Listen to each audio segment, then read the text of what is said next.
Halo semua, selamat datang di podcast Biologi Protista. Enjoy, selamat menyaksikan.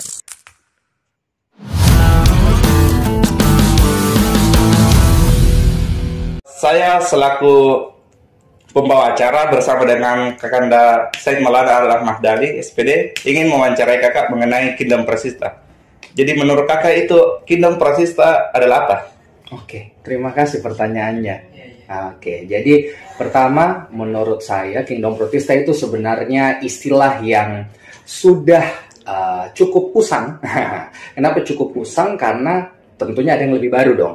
Yang lebih barunya apa? Banyak. Nah, Protista itu secara garis besar, secara garis sederhana adalah semua makhluk hidup yang bersel satu. Semua makhluk hidup yang uniseluler, awalnya uniseluler, tapi lama-kelamaan dia bisa juga multiseluler, yang dikategorikan tidak bisa masuk ke hewan, tidak bisa masuk ke tumbuhan, tidak bisa juga masuk ke jamur. Sehingga Protista itu dikatakan makhluk hidup yang mirip hewan, mirip jamur, atau mirip tumbuhan. Seperti itu. Itu dulu yang pertama. Oh, gitu ya kak. Iya. Jadi ini Protista jika memang tidak memiliki kesamaan persis sama dengan tumbuhan, hewan, dan jamur, berarti Betul. ada perbedaan yang mendalamnya mengenai mereka. Iya, betul. Boleh dijelaskan kak mengenai apa saja bedanya Protista ini dengan kingdom-kingdom lainnya? Oke, good, thank you. Pertama kita merunut ke belakang, bahwa kita mengenal ada yang namanya 5 kingdom. Kita di SMA itu dipelajari ada kingdom Monera. Atau lebih spesifik sekarang Archaea sama Eubacteria. Kingdom kedua ada Protista. Perbedaannya ini dengan yang ini, yaitu Monera ini bersel satu semuanya, uniseluler semuanya. Oh iya. Bakteri golongannya di sini semuanya. So, unicellular, microscopic, ini semua di Archaea sama Eubacteria.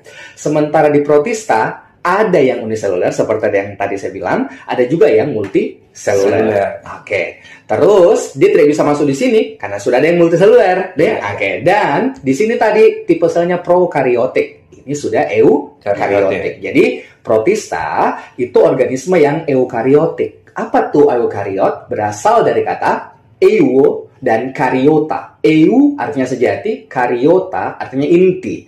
Intinya sudah sejati, intinya sudah berselubung, intinya sudah bermembran. Lanjut. Kingdom fungi, kingdom plantae, dan kingdom animalia. Fungi atau jamur ini juga ada yang uniseluler, ada yang multiseluler. Tapi kenapa tidak bisa sama?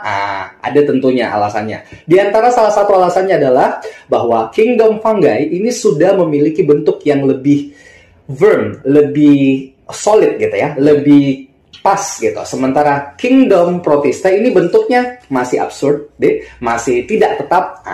Untuk memasukkan juga dengan kingdom plantae, tidak bisa. Karena semua plantae harus multiseluler. Sementara Protista tadi masih ada yang uniseluler. Betul sekali. Animalia juga multiseluler semuanya. Porifera dan seterusnya itu semua multiseluler. Tapi Protista masih uniseluler. Jadi perbedaannya sudah seperti itu. Tapi kak, Yes. bagaimana dengan Protista yang multiseluler? Kenapa tidak masuk ke plantae saja? Oke, good. Ya.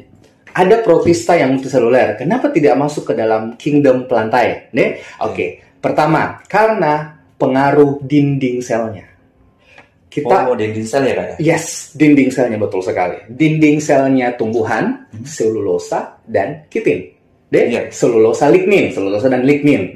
Sementara kalau dia masih Protista, bisa saja berupa selulosa tapi lebih sederhana, ataupun algin. Ada namanya dinding sel penyusunnya nama algin, makanya nanti akan ada namanya alginat.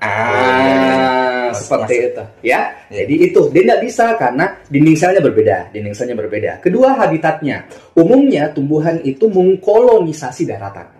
Tumbuhan plantae itu mengkolonisasi daratan. Tapi kak, ada yang namanya teratai, cocok dong. Eceng gondok. Nah, itu adaptasi saja.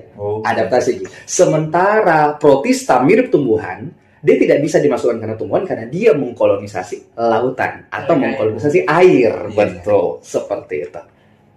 Oke. Jadi Protista ini memiliki strata yang khusus di kingdomnya kan? Betul. Beda dengan kingdom lainnya. Ya. Tapi ada pertanyaan mendasar gini kak. Ya. Seiring dengan perkembangan sistem klasifikasi, Ya. apakah Protista ini sudah keluar dari suatu kingdom atau masih tetap di kingdom Protista itu? Oke, good question. Iya. Tentunya saya akan berpedoman dengan pendapat yang lebih terbaru. Iya. Salah satunya adalah pendapatnya Campbell. Di buku Campbell itu sudah tidak dikatakan lagi ada kingdom Protista. Tapi sudah terbagi, namanya kingdom Protozoa untuk Protista mirip hewan. Ada kingdom Chromista untuk Protista mirip tumbuhan. Tapi kalau ditanyakan tadi pertanyaannya apakah masih relevan, masih bisa dipakai, masih bisa untuk level SMA, masih bisa. Cuman untuk level yang lebih tinggi kita tidak menggunakan istilah itu lagi. Semoga terjawab. Iya. Karena sehubungan ini kan podcast yang membahas materi SMA, jadi mungkin bisa dipakai yang pendapat yang disebut tadi. Iya, betul. Ya. Jadi mungkin ada pertanyaan Kak yang mengenai selnya atau komponen dari sel protista itu sendiri. Kalau saya sebenarnya lebih ke arah ini Kak, yang alga Alga, ya Kak. Chromista betul. Nah, tumbuhan berarti yang menyerupai tumbuhan.